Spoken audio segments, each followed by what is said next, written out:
Bismillahirrahmanirrahim. Assalamualaikum warahmatullahi wabarakatuh. Asyhadu an la ilaha illallah, asyhadu anna Muhammadar Rasulullah. Allahumma sholli ala sayyidina Muhammad wa ala ali sayyidina Muhammad. Kama sholaita ala sayyidina Ibrahim wa ala ali sayyidina Ibrahim bil alamina innaka Hamidum Majid. Sebelumnya kita panjatkan dahulu doa kepada Gusti Allah Ingkang Maha Agung untuk saudara kita yang telah memberikan sholawatnya kepada channel dakwah ini. Semoga sholawat itu menjadi catatan langit amal soleh bagi mereka dan keluarganya kelak, dan insya Allah Allah akan membalaskannya dengan balasan yang terbaik. Berikutnya untuk seluruh pewarta terkasihku dimanapun kalian berada, di mancanegara, di dalam negeri, semoga selalu always dan always selalu, tidak pernah never dan never tidak pernah tumbuh menjadi pribadi yang anti skip dan anti download. Bagi yang berkenan silahkan di share link-link kajian dari channel dakwah ini ya, linknya ya yang di share, jangan di download, jangan diedit, dan jangan di re-upload. Berikutnya aku tak bisa sebutkan satu persatu semuanya lah ya dari kalian semuanya. Terima kasih atas doa-doa baik yang tadi panjatkan untukku, dan aku juga berdoa semoga kebaikan doamu juga Allah curahkan kepadamu ya, sehingga semua kita saling mendoakan semoga Gusti Allah Agung memberikan rahmatnya kepada kita semua. Amin amin ya rabbal alamin. Oke, minum kopi dulu. Bismillahirrahmanirrahim.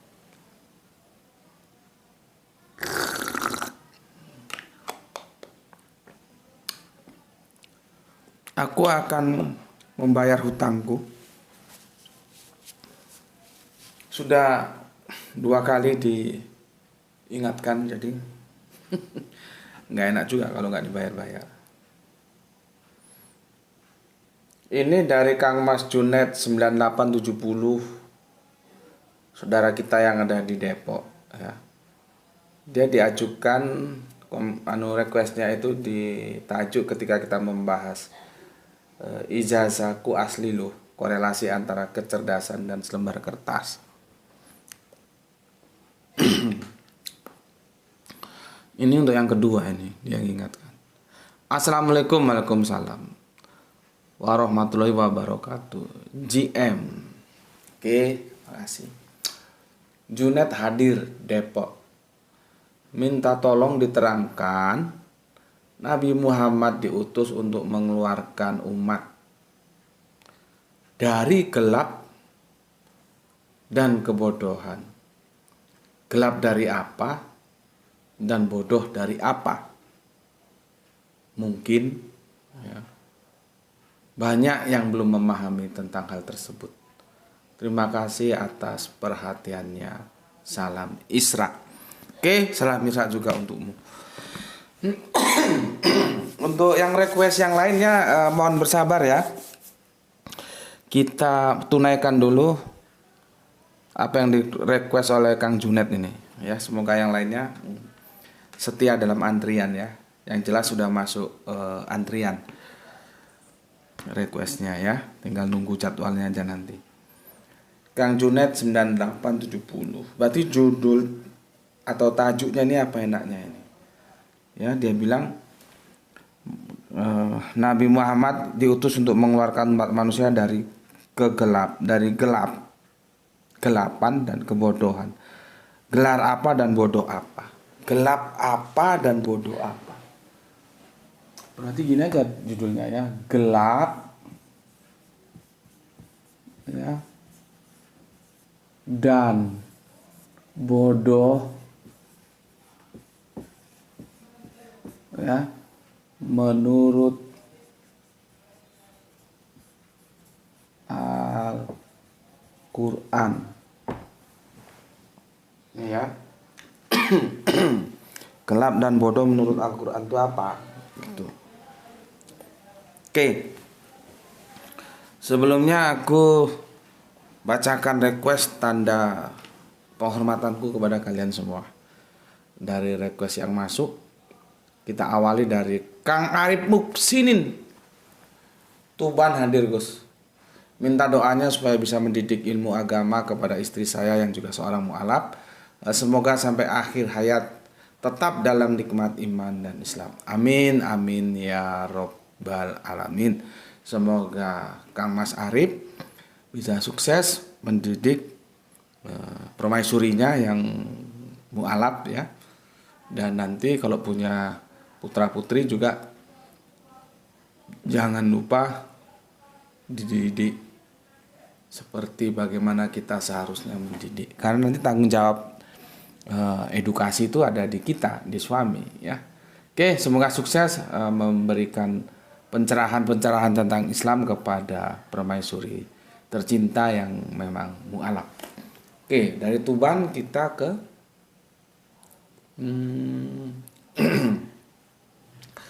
kemana ini? Kerinci ya. Oleh Kang Irfan Al-Akbar. Pak Agustan, beliau mirip Umar bin Khattab. Das. Das itu perspektifnya Jawa. Artinya das itu tegas. Ya. Menjadi yang terlupakan bukanlah sebuah keburukan, melainkan sebuah kejawantahan dari sebuah nilai keikhlasan dalam berjuang. Mantap, terima kasih atas komennya yang sangat indah sekali. Oke. Dari Kang Irfan Al-Akbar Kerinci kita terbang ke Wahyu 72 ya. Assalamualaikum, waalaikumsalam. Saya malu sendiri terhadap mualaf yang begitu hebatnya berdakwah. Brebes hadir nyimak salam Islam rasional, salam Isra. Ya begitulah ya. Jadi artinya setiap kita memang harus menyala. Semangat dakwah dalam nurani kita masing-masing itu harus menyala. Ya. Kan sampaikanlah walau satu ayat. Maka apa yang dirasakan oleh Mas Wahyu ya bagus aja. Iri terhadap kebaikan itu bagus. Ya. Iri terhadap kebaikan. Oh dia dakwahnya bagus amat. Gue ngiri. Lah kalau lu ngiri ya lu lakukan seperti apa yang dia lakukan. Begitu kira-kira. Ya. Oke. Matur nuwun untuk Kang Mas Wahyu 72 yang ada di Brebes. Salam untuk keluarga yang ada di Brebes. Dari sana kita ke Sukabumi, ada Kang Nanang Mustafa Sukabumi hadir. Semoga kita dalam lindungan Allah Subhanahu wa taala. Amin. Terima kasih untuk Kang Nanang. Dari Sukabumi kita bergeser ke Kang Rahmat Mustafa. Lupa aku ini nggak disebut ya. Sampai nangis aku di menit terakhir. Allahu Akbar. Terima kasih atas empatinya untuk Kang Rahmat Mustafa ya. Sampai menitiskan air mata ya begitulah. Kalau keimanan itu sudah masuk dan dihayati secara sungguh-sungguh begitu. Ya. Seperti apa yang dirasakan oleh Kang Rahmat Mustafa. Sampai nangis aku di menit terakhir. Allahu Akbar, Allahu Akbar, Allahu Akbar. Terima kasih Kang Rahmat Mustafa. Selanjutnya soleha kita ya. Ada Mbak Gispati. Palu nyimak Tuan Guru. Semua channel Kristolog aku subscribe dan aku ikuti termasuk channel Koh Agustan. Semoga beliau terus bertumbuh dan berbuah lebat ya. Beliau terus bertumbuh dan berbuah lebat. Amin, amin ya rabbal alamin. Ya, mumpung aku ingat, jangan lupa kita selalu berikan support dan kita doakan semoga saudara kita Agustan diberikan kesehatan yang prima ya, karena dia kan baru selesai operasi jantung itu ya beberapa waktu yang lalu dan alhamdulillah sukses dan sekarang sehat dan semoga kesehatan itu bisa terus berlalu ya, tetap dalam kondisi disehatkan oleh Allah Gusti Allah yang Maha Agung ya. Semoga tetap eksis jadinya ya. Itu kita doakan bersama. Ya Allah, berikanlah kesehatan kepada Agustan. Dia adalah hamba-Mu yang baik, yang selalu berdakwah memperjuangkan Islam. Sembuhkanlah ya Allah. Amin amin ya rabbal alamin. Dari Palu kita ke ini pakar hukum kita ini, Kang Mas Turiman Corner. Nah ini kalau mau mengunjungi lapaknya Kang Turiman Corner, monggo silahkan ya. Dia juga punya channel YouTube. Ini pakar hukum tata kelola negara ini. Ya, juga di Kalimantan ini. Nggak tahu Kalimantan mana, tengah kalau nggak salah. Metode kategorisasi, klarifikasi, verifikasi, validasi, falsifikasi teks menjadi penting. Iya, memang semua berawal sama teks. Kalau kita sudah nggak tunduk terhadap teks ya sudah nggak perlu baca kitab suci, nggak perlu baca Bible, nggak perlu baca Quran ya. Teks itu di sanalah semuanya dinyatakan, jadi harus tunduk gitu. Oke, terima kasih untuk saudaraku Kang Mas Turiman Corner yang ada di Kalimantan. Ya. Berikutnya kita terbang ke Ambon, Kang Halim Rais. Assalamualaikum, waalaikumsalam warahmatullahi wabarakatuh. Salam Isra. Ambon, izin mengaji dan sehat selalu Tuan Guru. Amin ya Allah. Amin. Terima kasih untuk Halim Rais. Salam untuk keluarga di Ambon. Dari sana kita ke Malang bagian selatan, Nanang Turki, Turen ya. Turki hadir Koh Agustan mu'alaf yang tegas, lugas, tanpa kompromi dalam berdakwah agama Islam. Mantap. Dari Turki kita ke Kalteng, Kang Mas Hermas Edison. Kalteng nyimak Gus. Terima kasih atas 3 jempolnya. Berikutnya junior kita Kang Mas Rizal Wahyu yang ada di Rembang selalu hadir. Oke, terima kasih. Kemudian Kang Nurkolis yang punya Brebes hadir nyimak. Salam baru, salam Islam rasional Guru. Oke, salam Islam rasional juga untukmu. Oke. Wow, ini jagoan kita 2 kali unggah. Kang Turiman Corner, jihad virtual. Semoga istiqomah. Kami share ke pedalaman Kalimantan. Oh, mantap. Terima kasih untuk saudaraku Kang Mas Turiman Corner ya atas kesediaannya men-share ya, sehingga saudara-saudara kita di Kalimantan juga bisa terjangkau dengan dakwah ini ya. Oke, terima kasih. Berikutnya, ini dia kasih jawaban ini si Agustan ini. Bentar. Dia pakai nama Islam Care Reborn. Gus, Tuan Guruku, mohon maaf, minta ampun banget. Aneh memang lupa sama sekali. Nggak apa-apa. Memang manusia itu tempatnya salah dan lupa. Nggak apa. Ya. Tapi bukan berarti melupakan panjenengan, Tuan Guruku. Terlalu tampan untuk dilupakan ilmunya. Bisa aja terlalu tampan. Nggak apa ya. Namanya juga orang itu ya lupa ya salah. Jadi lupa karena memang sudah lama itu ya, 10 tahun lebih kok itu ya, sudah lama. Jadi manusiawi lah namanya. Agustan juga banyak urusan, dia lupa bagaimana. Dan itu juga menjadi kan bagi aku menjadi ujian gitu loh. Bisa jadi Allah menguji aku. Ini Gus seperti ini kira-kira gila hormat enggak ini gitu. Coba kalau dia dilupakan sama si Agus misalkan, apa reaksinya? Bisa jadi itu. Dan alhamdulillah aku lolos uji. Karena aku tidak menjadikan itu sebuah masalah seperti yang aku jelaskan tadi. Ya, walaupun di catatan bumi kita tidak ada, tapi di catatan langit itu tidak akan pernah hilang. Gitu kira-kira bahasa filsafatnya ya. Catat, walaupun di catatan bumi kita tidak ada ya, tapi di catatan langit pasti ada dan itu tidak akan pernah hilang. Gitu ya. Tapi ingat, catatan apa? Catatan apa saja. Jangan kamu anggap yang catatan bagus saja. Catatan jelek pun, misalkan di bumi tidak tercatat karena kamu bisa bayar pengacara, bayar hakim, bayar jaksa, sehingga kamu orang suci tidak pernah maling duit rakyat. Catatan bumi bisa begitu, catatan langit tidak bisa. Kan sudah kita jelaskan telanjang kemarin. Begitu juga kebaikan. Kalaupun kebaikanmu itu terlupakan di catatan bumi, gak ada masalah. Karena di catatan langit sana itu tidak akan bisa terhapuskan. Yang biasanya disebut lauh mahfud. Lauh itu loh batu seperti Nabi Musa menerima 2 loh batu. Jadi loh itu lembaran. Mahfud itu terjaga, Lauh Mahfud gitu ya. Sudah dicatat. Oke, terima kasih Kang Mas Agustan ya, dan aku sudah berdoa ngajak teman-teman mendoakanmu semoga sehat selalu ya. Terus eksis berjuang. Bertumbuhlah menjadi pejuang yang sejati ya. Matur nuwun. Karena kamu masih dibutuhkan, terus dibutuhkan, selalu dibutuhkan dalam Islam. Maka semoga Gusti Allah Agung memberikan kekuatanmu ya, terutama kesehatannya ya. Oke. Dari Gustan kita ke mana ini? Sebentar.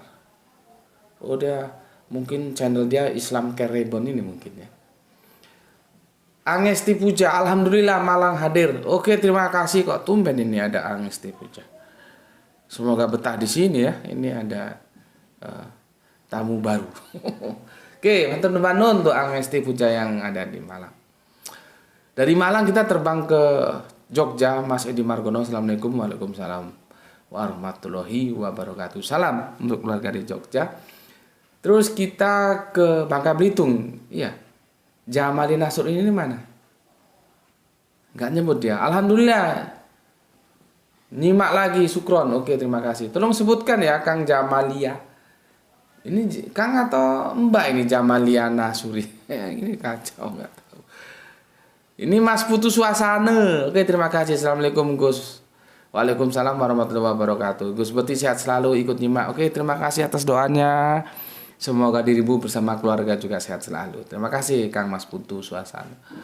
Berikutnya sesepuh kita Bapak Ikhwan Tamim yang punya Tangerang. Hadir Gus, salam Isra, Islam rasional. Oke, terima kasih Bapak. Berikutnya di Mas Sunse yang ada Semarang, hadir menyimak Tuan Guru, salam Isra juga. Kemudian Mas Didi nyimak Gus, oke. Kang Pepen Hendarwan nyimak studi Gus, salam Isra, oke, terima kasih. Kang Endang GZ, salam ikhlas. Wah, ini ada baru lagi nih. Salam ikhlas juga untukmu Kang Endang, terima kasih. Salam untuk keluarga. Wah, ini Papa Gondrong, kaum Gondrong hadir komandan, oke, terima kasih. Ini selalu nomaden ini saudara kita ini ya, antara Malang dan Balikpapan, karena Kang Mas kita satu ini kerja di minyak kalau nggak salah ya, pengeboran minyak lepas pantai atau gimana gitu. Kaum Gondrong. Oke, terima kasih. Selanjutnya Jumat Wage, assalamualaikum, waalaikumsalam Pekalongan nyimak. Dari Pekalongan kita ke Mbak Luisana Adriana, assalamualaikum, waalaikumsalam. Berikutnya Kang Mas Mustafa Ibrahim, Bulak Sumur Jogja. Kok Agustan bukan mualaf kelas kaleng-kaleng, beliau mualaf kelas titanium. Mantap. Titanium itu lebih keras loh ya dari baja. Dia baja keras loh titanium. Terima kasih Kang Mustafa Ibrahim. Selanjutnya Kang Mas Joy Elang. Nah, ini ya. Assalamualaikum.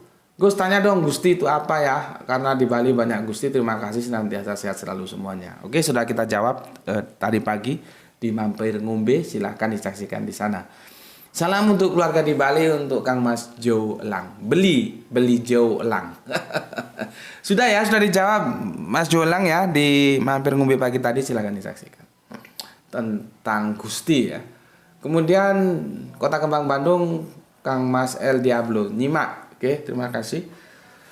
Berikutnya Empu 9922 hadir nyimak. Oke, terima kasih. Oke, sudah.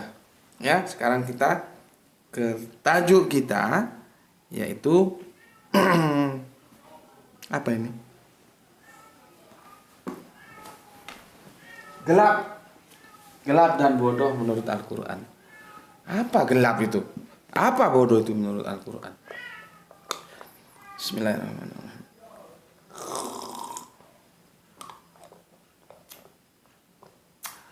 Kalau gelap itu dikenal dengan dulumat, kalau bodoh itu dengan jahil. Tapi kalau tadi tak tulis dulumat dan jahil, jarang ngerti, ya sudah tak Indonesiakan saja. Gelap dan bodoh ya menurut Al-Quran. Bicara tentang gelap dan bodoh itu ya kita harus lihat sejarah dulu ya. Karena itu antropologis yang terkait dengan pertumbuhan bangsa Arab saat itu ya, yang ada di Barat Tengah. Jadi sejarah itu tidak dapat diperlakukan sebagai rentetan kejadian tanpa pelaku. Ini kan ya. Jadi pelakunya itu ini gelap bodoh, kan masih ada. Yang dibilang gelap itu siapa, yang dibilang bodoh itu siapa? Itu namanya pelakunya. Maka dikatakan sejarah itu tidak dapat diperlakukan sebagai rentetan dari peristiwa atau kejadian tanpa adanya pelaku. Tidak mungkin. Ya. Berikutnya ya, ia tidak dapat mengabaikan peran tokoh. Ya, peran tokoh ya, kalau di sini ya Kanjeng Nabi Muhammad karena Islam kan. Ya, nanti berikutnya siapa yang menjadi pembicaraan kita? Ya komunitas antropologis Arab sana. Di era kenabian Kanjeng Nabi Muhammad ya, jadi bangsa-bangsa Arab.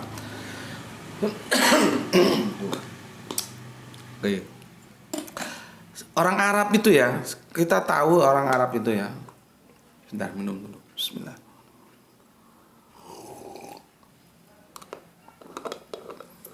Tentunya era-era abad keberapa? Abad ke-7 ya.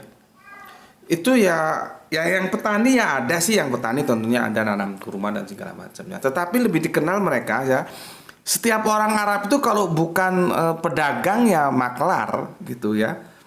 Jadi pedagang dan maklar itu sudah menjadi stereotip bagi orang Arab, dan itu ditulis jelas oleh Strabo ya.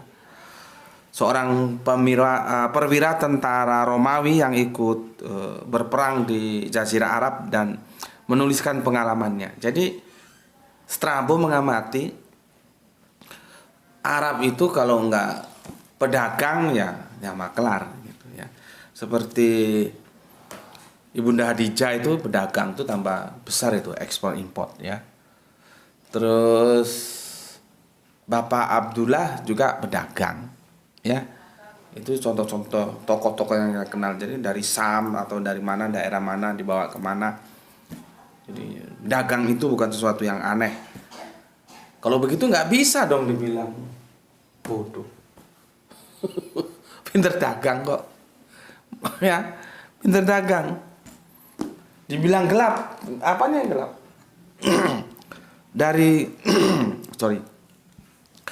Dari dagang itu kan artinya perekonomian juga tumbuh gitu loh. Jadi makanya kita kembali ke Al-Qur'an, sebetulnya yang disebut gelap menurut Al-Qur'an itu apa, dan yang disebut bodoh itu juga apa? Apakah karena nggak pernah menempuh pendidikan itu terus bodoh? Apakah selalu di gelap-gelapan nggak ada cahaya terus dia disebut gelap gitu ya?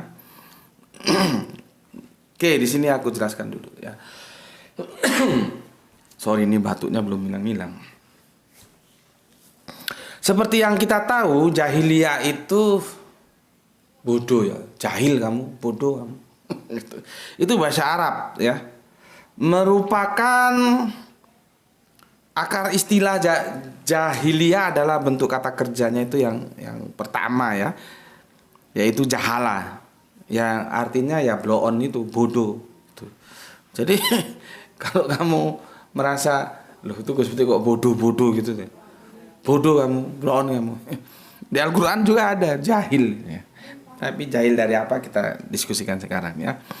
Aku ulangi ya, jahiliyah itu bentuk kata kerjanya itu jahala ya, artinya ya bodoh, dan itu pada kata kerja yang pertama ya. Bodoh bersikap dengan bodoh atau tidak peduli gitu. Jadi bisa bodoh, sikapnya bodoh, bisa bodoh itu cuek bebek gitu mungkin ya, cuek bebek ya. Nggak punya peduli gitu ya, cuek bebek kalau bahasa gaulnya. Oke. Masa di mana penduduk Mekah berada ya, kita kan perspektifnya Mekah dong, karena kan Islam perdana itu di Mekah, bukan di Madinah ya. Ya, masa di mana penduduk Mekah berada dalam ketidaktahuan, kebodohan ya. Pada masa jahiliyah ini bukan dalam ilmu pengetahuan, mereka juga sudah pinter-pinter. Astronomi Kalau pergi-pergi itu lihat bintang di mana? Oh, bintangnya di sana, berarti sana barat. Oh, sana selatan, sana timur. Ngerti mereka, ya. Jadi bukan di situ, bukan dalam ilmu pengetahuan, ya. Obat-obatan termasuk herbal itu juga mereka sudah pakar. Kalau kita sekarang ada apa namanya, jinten hitam. Jinten hitam itu kan teman-teman herbal itu biasanya jinten hitam, nah gitu kan. Mereka sudah ngerti juga gitu ya. Jadi ini gimana bodoh gimana ini ya. Kemudian dalam syariat Islam dijelaskan yang bodoh itu sebetulnya adalah ketidaktahuan mereka kepada petunjuk ilahi. Itu yang disebut bodoh. Sebetulnya bodoh sama gelap itu sama saja, itu apa ya? Metaforanya untuk mereka yang ya tidak atau belum mendapat petunjuk ilahi, ya. Tidak atau belum mendapat petunjuk ilahi, ya. Jadi, kan aku sudah bilang tadi, sejarah itu bukan ruang hampa, bukan ruang kosong. Mesti ada pelakunya. Nah, yang dimaksud gelap dan bodoh itu pelakunya yang hidup dalam lintasan sejarah. Kita berbicara Islam, berarti pada saat itu kan karena Islam perdana di Mekah, maka ya masyarakat Arab yang diwakili Mekah saat itu, ya. Mereka tidak atau belum mendapat petunjuk ilahi. Nah, nanti hati-hati. Apakah dulumat, apakah jahil itu sama dengan kafir? Ini kan pertanyaan juga ini, ya. Kafir sama enggak? Itu loh, ya. Lihat terminologinya. Gelap, jadi kalau aku gelap itu sekalian bodoh ya, sama aja sebetulnya itu ya. Gelap dan bodoh itu adalah mereka yang tidak atau belum mendapat petunjuk ilahi. Itu ya definisinya gelap dan bodoh. Jadi bukan masalah sains, bukan masalah ilmu ekonomi, bukan masalah ilmu pengobatan. Itu orang Arab udah jago-jago itu. Ya. Udah jago-jago. Jadi bukan itu parameter bodoh itu ya, tapi bodoh dan gelap itu adalah tidak atau belum mendapat petunjuk ilahi. Oke. Jadi kondisinya seperti itu ya. Keadaan tersebut merujuk pada suatu bangsa Arab kuno itu ya diwakili oleh penduduk Mekah tadi itu. Kamu pernah nggak berpikir kenapa sih Kanjeng Nabi itu kok ke Gua Hira itu kenapa? Coba. Kenapa? Pokoknya di rumah saja nggak usah ke Gua Hira. Itu karena keresahan beliau menghadapi jahiliyah di sekitarnya itu kok begitu gitu loh. Jadi Kanjeng Nabi itu ya pada saat itu belum Nabi, masih Muhammad bin Abdullah ya. Mengambil tugas, mengambil tanggung jawab atas kondisi bangsanya saat itu. Ini gimana dandaninnya ini? Rusak-rusak semua ini. Jahil-jahil ini. Bodoh, gelap. Itu. Maka Kanjeng Nabi mengambil tanggung jawab itu. Sehingga berangkatlah ke Gua Hira. Ya. Oke. Jadi objeknya ya Arab kuno ya. Arab kuno tentunya ya diwakili oleh publik Mekah saat itu ya. Yaitu pada masa-masa Arab pra ya. Jadi bukan pasca, pra Islam sebelum diutusnya seorang rasul yaitu Kanjeng Nabi Muhammad. Ya. Atau dari pengertian ini ada pengertian yang lebih mengerucut lagi, itu adalah jahiliyah ialah keadaan seseorang yang tidak memperoleh bimbingan Islam. Monggo. Atau jahiliyah ialah keadaan seseorang yang tidak memperoleh bimbingan Al-Quran. Monggo, silakan pilih yang enak yang mana. Karena Islam tentunya pakai Al-Quran. Al-Quran tentunya untuk orang Islam, jadi tinggal pilih aja. Seperti ini monggo, tapi ini dia belum begitu mengerucut karena tidak atau belum mendapat petunjuk ilahi. Tapi kalau kamu baca buku, ada bukunya pakar, terus mendefinisikan seperti ini, tidak apa-apa, biasa saja. Cuman ini belum mengerucut. Lebih mengerucut lagi ini, jahiliyah ialah karena seorang yang tidak memperoleh bimbingan Al-Quran atau bimbingan Islam. Itu dia lebih mengerucut lagi. Ya, kalau ini masih setengah mengerucut. Ya, jadi yang setengah mengerucut untuk menjelaskan bukan bodoh dalam arti sains, bukan bodoh dalam arti ekonomi, bukan bodoh dalam arti medis, tapi bodoh karena terkait dengan petunjuk ilahi. Petunjuk ilahinya apa? Ya Islam dan Al-Quran gitu ya. Oke. Jadi Islam itu sangat membenci kebodohan ya, karena bodoh itu menjadi sumber malapetaka ya. Selama manusia itu tenggelam dalam lumpur kebodohan, selama itu manusia menderita, dia akan tersiksa ya. Dan akibat terbesar yang dialami umat manusia karena kebodohan itu adalah penyimpangan akidah. Penyimpangan akidah ini buah dari kebodohan. Ini yang paling celaka ini. Ya. Jadi ini buah kebodohan yang paling membuat kita celaka itu adalah penyimpangan akidah ini, ya. Jadi kata jahiliyah yang secara bahasa itu berarti kebodohan, ya, disematkan kepada kaum-kaum yang ini, yang ada di Mekah ini, yang belum menerima ini. Mereka akidahnya ya pagan. Arab itu pagan loh, ya. Ada Lata, ada Huda, ada sembarang-sembarang kalir. Aku pernah dapat cerita itu, dulu orang itu kalau mau ke Mekah itu masing-masing bawa apa namanya ya, dewanya sendiri-sendiri, ditaruh itu di keliling Ka'bah itu, dipasang-pasangnya itu. Kemudian nanti setelah datang Islam kan baru itu dibersihkan gitu loh ya. Kalau awalnya enggak, dia ditaruh di keliling. Orang bawa satu taruh, Makanya ada berapa jumlah patung-patung yang ada di situ. Jadi Arab kuno itu pagan. Jangan kalian salah ya. Makanya orang menjadi enggak connect kalau dia bilang bahwa Islam itu agamanya orang Arab. Salah. Islam itu agamanya manusia di bumi, yang dari Allah diberikan untuk kita lewat Kanjeng Nabi Muhammad. Bukan agamanya orang Arab. Agamanya orang Arab itu kalau kita rujuk ke antropologis budaya Arab, pagan gitu loh. Lah kalau memang Islam itu agamanya orang Arab, ngapain juga sampai terjadi perang? Dan perang bukan sekali dua kali, berkali-kali Kanjeng Nabi memimpin peperangan. Dan yang dihadapi itu ya Arab.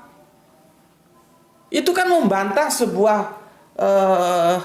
pemikiran-pemikiran liar yang dibangun oleh orientalis, seolah-olah Islam itu hanya untuk orang Arab.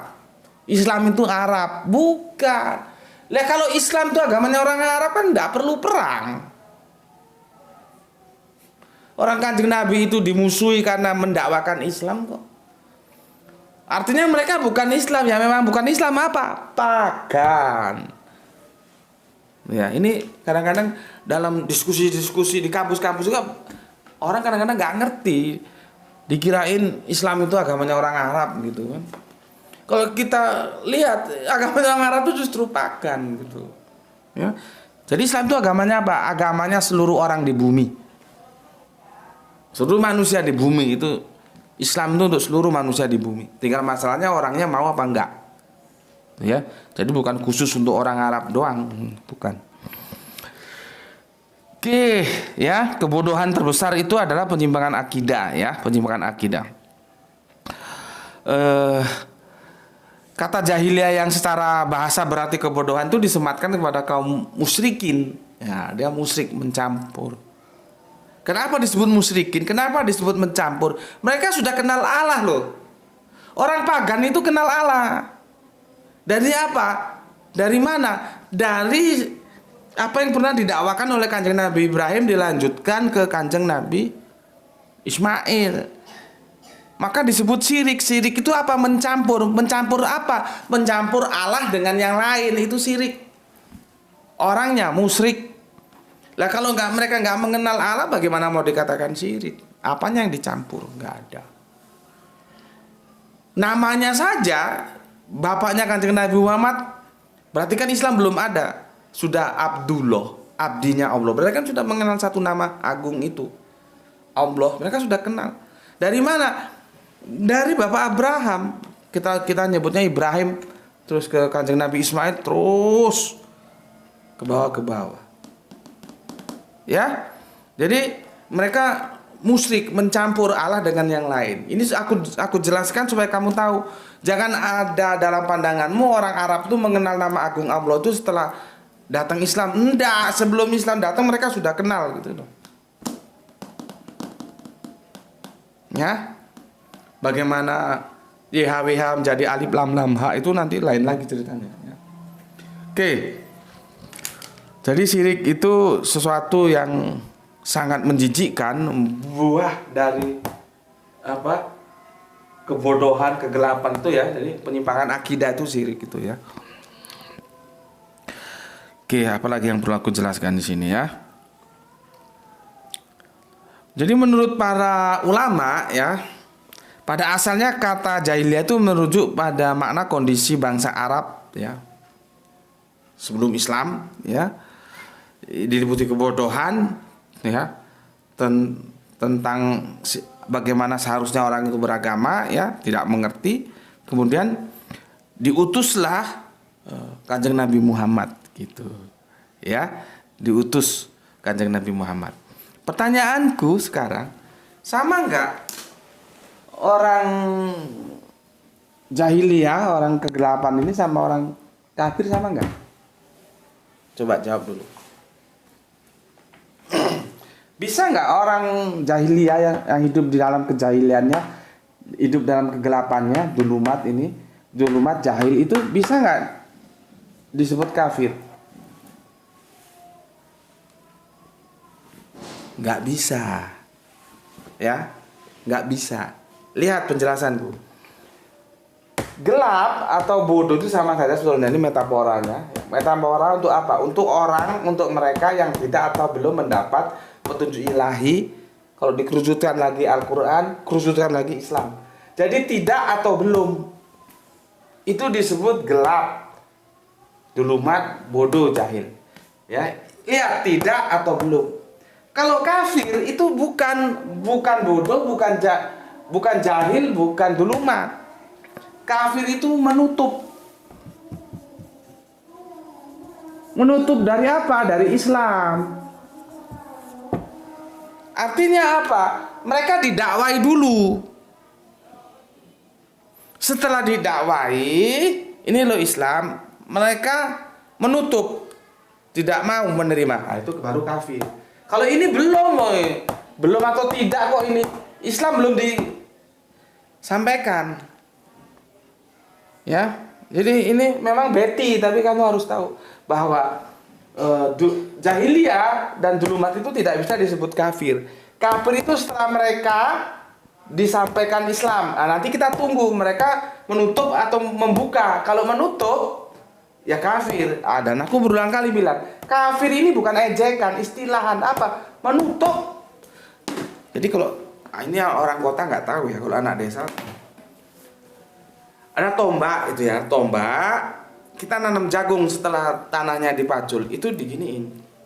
Jrek, kan dia bolong gitu ya, tombak. Jrek, benih jagung dimasukkan ke tanah. Tanahnya yang diginiin. Jrek, benih jagung dimasukkan tanah.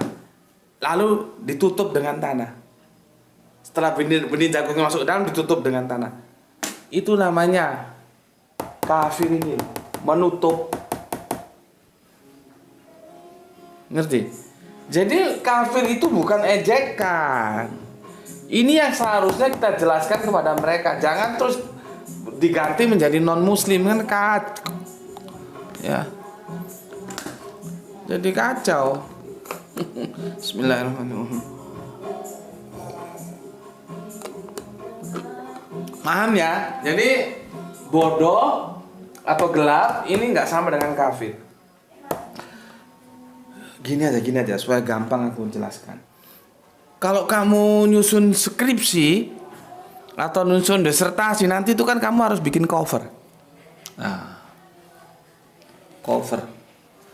Ini bisa disebut cover ini. Ya, ini cover. Ini cover.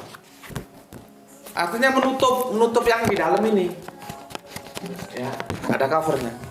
Nah, jadi kalau kamu bikin skripsi, disertasi, apalah karya ilmiah apa, itu nanti kamu mesti minta ke percetakan, tolong bikin covernya. Ini dari kafir, artinya menutup. Ya. Atau kalau kamu kurang jelas lagi apa ya? Nah ini, Mike Tyson, ya. Kenapa dia begitu tidak berdaya menghadapi Holyfield, ya? Sampai dia penasaran dan putus asa sampai kupingnya digigit itu. Itu karena kalau ini cover, kalau ini double cover. Ini double 2. Double cover, menutup. Double covernya Holyfield itu kuat. Nggak bisa ditembus oleh Mike Tyson. Lihat aja. Mike Tyson itu kan permainannya kan pukulannya itu lebih banyak yang uppercut karena dia pendek kan. Dia kalau strike nggak sampai. Straight nggak sampai, tangannya kan nggak panjang, dia pendek postur tubuhnya. Sementara petinju kelas berat kan tinggi panjang-panjang. Dia pukulannya kalau kita lihat tuh banyak yang uppercut. Nah, untuk uppercut tuh kalau sudah di double cover sulit masuk. Ya. Nah, salah satu kemenangan Holyfield itu karena dia bagus sekali double covernya. Cover di double. Apa kabar? Menutup. Jadi wajahnya Holyfield tertutup dari pukulannya Mike Tyson. Sudah di cover, di double lagi. Kalau kita bawa ke akidah, orang yang menutup Islam itu kafir. Kalau gini kan enak, orang juga nggak marah disebut kafir. Kalau dia tahu, kalau dia nggak tahu muring-muringan. Artinya dia marah terhadap yang dia sendiri tidak tahu sebetulnya kafir itu apa. Ya, oke. Selanjutnya, jadi aku usahakan cari penjelasan yang familiar, yang simpel kamu ketahui. Ya, kita ini sudah ya, coba aku hapus ini. Kita akan merujuk ke Al-Quran ya sekarang, ya, supaya lebih enak, ya. Kamu bisa nanti mencari ayat-ayat tambahannya. Ini 1-2 ayat aja aku sampaikan. Ya. Kita ke Quran surat berapa ini? Ke An-Nisa dulu ya. Quran surat An-Nisa. Ya. Surat 4 ayatnya yang 174. Ya. Wahai manusia, sesungguhnya telah sampai kepadamu bukti kebenaran Tuhanmu, ya. Aku ingatkan ya, kalau Tuhan itu nanti kamu cari itu Rob atau Ilah, ya. Di sini Rob, ya. Dan telah kami turunkan kepadamu cahaya yang terang benderang. Cahaya yang terang benderang. Kenapa diturunkan cahaya? Supaya tidak gelap. Apa yang dimaksud cahaya di sini? Itu adalah Al-Quran. Al-Quran itu cahaya.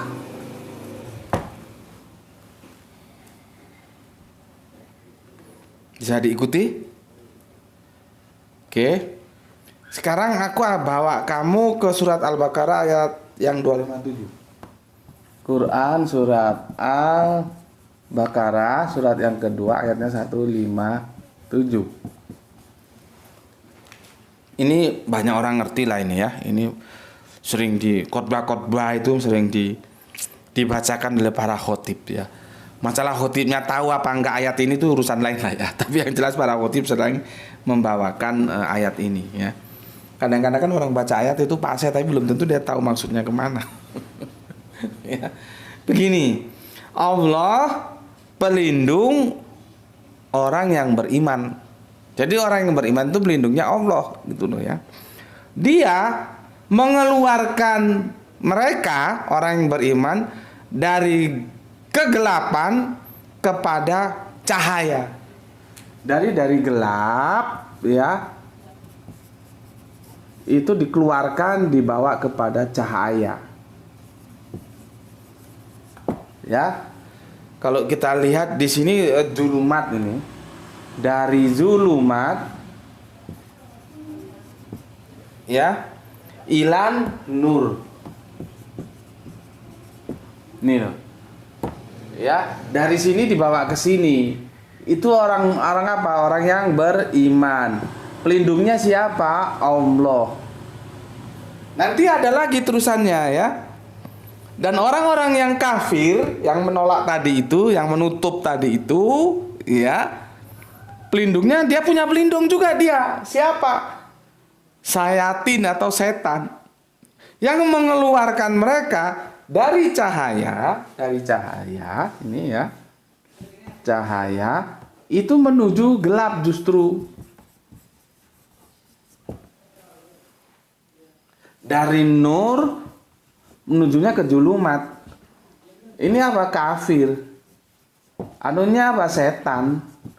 Pelindungnya siapa? Allah kalau yang ini. Jelas? Oke. Aku jelaskan di sini ya. Jadi orang beriman itu pelindungnya Allah. Nih ya. Allah itu membimbing kita dari zulumat, dari gelap kepada nur, kepada cahaya. Ya, sebaliknya orang-orang kafir itu dari cahaya, ya, dari nur dibawanya ke gelap. Nih, karena apa? Setan itu ya begitu. Jadi kalau kamu sudah di sini, kamu dari sini kamu sudah dibimbing masuk ke sini. Dari sini kamu mau lagi keluar ke sini, ya iki. Ya. Terus cahaya itu apa? Ini.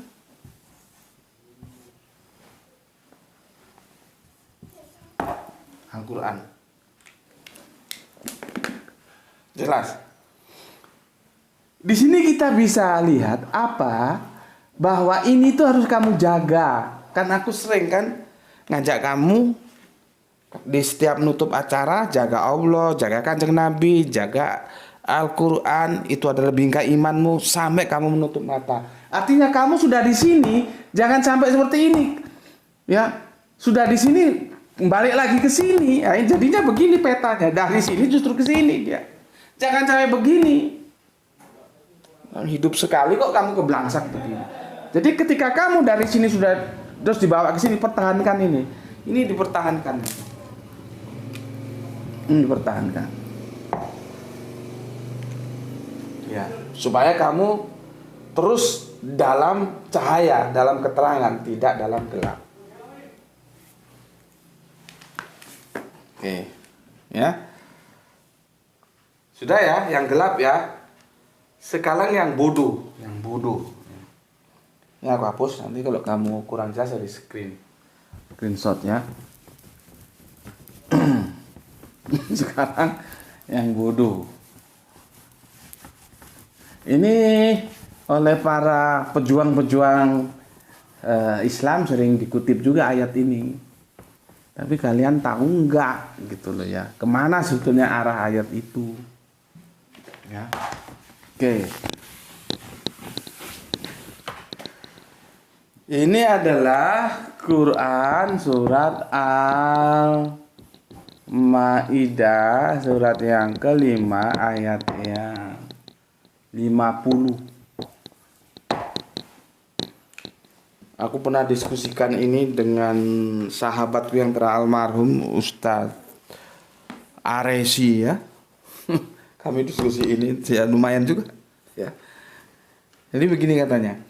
Apakah hukum jahiliyah yang mereka kehendaki, siapa yang lebih baik daripada hukum Allah bagi orang-orang yang meyakini agamanya maksudnya. Jadi ada hukum. Kan aku sudah bilang ya, sebetulnya bagi Arab-Arab bodoh sama dalam kegelapan tadi itu ya, jahil dan julumat itu tadi, orang-orang Arab pagan itu sebetulnya nggak ada masalah bersahadat itu, nggak ada masalah, ya. Mereka nggak ngurus mau Tuhannya 1, Tuhannya 2, 3, mau 1000 kayak nggak ngurus. Yang jadi masalah itu nanti konsekuensi dari syahadat itu. Apa? Hukum. Hukum itu aturan main. Undang-undang. Hukum mana yang mau dipakai? Ya.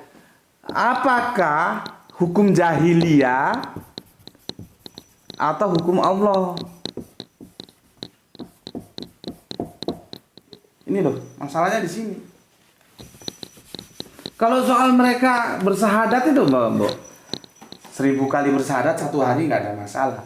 Tapi konsekuensi dari sahadat itu loh, yang mereka berat. Makanya sahadat itu bukan hanya bersahadat selesai, ada konsekuensinya. Kalau kamu sudah mau bersahadat, maka kamu harus mau hidup dalam hukum Allah. Sementara hukum itu ada 2. Ada hukum jahiliyah, ada hukum Allah. Nah, ini bahasanya retorika. Apakah hukum jahiliyah, hukum-hukum goiru, hukum Allah yang orang bikin-bikin ya, mereka kehendaki? Hukum siapa yang lebih baik daripada hukum Allah ya? Bagi orang-orang yang meyakini agama. Nah, kalau kamu Islam, kamu lebih yakin mana? Hukum Allah atau hukum jahiliyah? Gitu aja. Jadi nggak ribet gitu. Tinggal kamu sekarang milih. Ini ada 2 domain hukum. Hukum Allah ya. Aku kan sudah bilang kemarin. Kalau Kanjeng Nabi itu madahnya, raw materialnya bagi keberagamaan beliau itu ya cukup Al-Quran saja. Karena Nabi. Kalau kita masih perlu hadis atau sunnah yang kita bicarakan pagi tadi. Iya, pagi tadi ya kita bicara sunnah. Lupa aku. Ya. Jadi hadis dan as-sunnah itu kita perlukan untuk menjadikan raw material kita mengistimbat menjadi hukum bagi kehidupan kita. Itulah hukum Allah. Lah kalau kamu sudah berislam terus nggak mau hukum Allah tapi mau hukum jahiliyah, ya kan omong kosong namanya. Makanya ditanya retorika, mana sih yang lebih baik bagi orang-orang yang teguh agamanya? Apakah hukum Allah apa mau ikut hukum jahiliyah?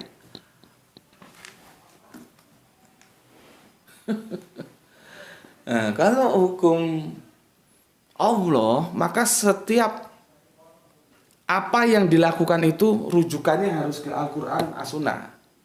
Gitu loh ya. Rujukannya ke sana. Nggak boleh sembarangan saja, apalagi menentang Al-Quran, As-Sunnah nggak boleh. Nah, nanti kan begini, raw material itu kan ibarat kentang gitu ya. Nah, nanti kentang itu terserah mau dibikin apa, mau bikin perkedel, mau dibikin sambal goreng, mau dibikin apa lagi, keripik kentang, tapi raw materialnya tetap kentang gitu loh. Kan kehidupan berbangsa dan berbudaya ini kan tumbuh terus. Ada hukum-hukum yang belum ada untuk kita sesuai dengan perkembangan kehidupan antropologis manusia. Ya nggak apa-apa bikin hukum baru, tapi dia harus bersumber istimbatnya itu dari Al-Quran dan As-Sunnah gitu loh maksudnya. Itu baru bisa disebut hukum Allah. Tapi kalau kamu tidak merujuk sebagai pijakan raw material Al-Quran dan As-Sunnah, yaitu ini jahiliyah gitu. Oke, aku tutup ya dengan sebuah kesimpulan. Jadi yang dimaksud gelap, yang dimaksud bodoh itu ya mereka ya yang belum atau tidak ya, tidak. Belum atau tidak itu beda-beda tipis ya. Belum menerima ya Islam. Ya. Jadi bukan kafir. belum menerima. Nanti kalau sudah didakwai nggak mau, baru dia jatuhnya kafir gitu. Jadi bukan masalah sains, bukan masalah ekonomi, bukan masalah medis atau sebagainya. Enggak. Rujukannya gelap dan bodoh itu tentang hukum. Dia ikut nggak dalam hukum Allah atau tidak? Hampir terlupakan aku. Tak sampai sedikit. Allah memberikan ingatan, alhamdulillah ya. Ya itulah ya, pendidikan kita itu sebetulnya harus dibenahi lagi. Kalau kalian, zaman aku, zaman kamu juga tentunya iya. Tapi kan kita diuntungkan sekarang era keterbukaan informasi, ada WA, ada Facebook, ada segala macam. Misalnya kita tahu. Kalau tidak ada itu kita tidak tahu. Bagaimana sebetulnya kehidupan Raden Ajeng Kartini itu? Kita tidak tahu. Yang kita terima di sekolah-sekolah, di SD, SMP, ya, diajari sejarah kehidupan Raden Ajeng Kartini ya begitu. Terus dia menulis buku Habis Gelap Terbitlah Terang, dikirimkan kepada teman yang di Belanda atau siapa gitu. Ya sudah, selesai. Sama sekali tidak pernah diungkapkan nilai-nilai pesantren, nilai-nilai keislaman dari Raden Ajeng Kartini itu tidak pernah diajarkan di sekolah. Kita tahu itu setelah era keterbukaan ini, bahwa beliau itu adalah santriwatinya Kiai Soleh Darat. Jadi nyantri itu, bukan kaleng-kaleng, bukan otak kosong nggak ngerti Al-Quran. Maka ketika buku Habis Gelap Terbitlah Terang, itu idenya itu adalah surat Al-Baqarah, surat 2, ayatnya 257 tadi yang aku nukil. Jadi minal dulumat ilan nur, dari gelap menuju terang. Gitu loh. Cuma kan kita kalau di sekolah nggak ngerti. Kita hanya dikenalkan Raden Ajeng Kartini itu ya seperti itu, tidak ada nilai-nilai Islamnya sama sekali. Padahal beliau ini santriwati. Gobloknya lagi orang yang sok-sok ngerti agama justru membenturkan Raden Ajeng Kartini dengan tokoh-tokoh Islam lain. Kan ini goblok makan sabun. Apa? Karena dia nggak tahu bahwa Bunda Kartini juga santriwati kok. Kan beliaunya yang memberikan advice kepada Kiai Soleh Darat untuk menerjemahkan Al-Quran. Yang akhirnya dilaksanakan tapi nggak selesai. Nggak sampai 30 juz itu. Kita nggak tahu. Nah, kita tahu setelah era keterbukaan sekarang. Kalau hanya informasi di sekolahan, ya sudah. Nilai-nilai Islamnya, warna Islamnya sama sekali tidak muncul. What happened? Ya nggak perlu aku jawaban sendiri. Makanya kan aku sudah bilang, sejarah itu tergantung oleh siapa dan untuk apa dia ditulis. Itu ya. Gitu. Oke. Ini tadi hampir terlupakan mumpung ingat. Jadi gitu Mas ya, Mas apa tadi yang request? Ya, sudah aku jawab dan semoga memuaskan. Kalau belum memuaskan, ya gimana lagi ya. Menurutku itu sudah cukup jelas sih ya. Sudah cukup jelas ya. Sehingga patokannya itu dulumat dan jahil itu adalah bagaimana dia mengenal Islam ya. Untuk Kang Mas Junet 9870 sudah aku bayar hutangku dan semoga bisa dipahami. Oke, untuk yang lainnya semoga tetap setia menunggu antrian kapan aku bisa bayar hutang untuk menjawab request kalian. Oke, bismillahirrahmanirrahim ya. Semoga kita semua selalu dalam ridha Allah ya. Jaga Allah, jaga Kanjeng Nabi, jaga Al-Quran, jadi bingkai imanmu, tetapi tetap memberi hormat kepada saudara kita yang memilih jalan lain ya. Semoga kita mendapatkan rezeki yang barokah dan kesehatan yang prima sehingga kita bisa ngaji seperti waktu-waktu yang kemarin. Bismillahirrahmanirrahim. Alhamdulillahirabbil alamin.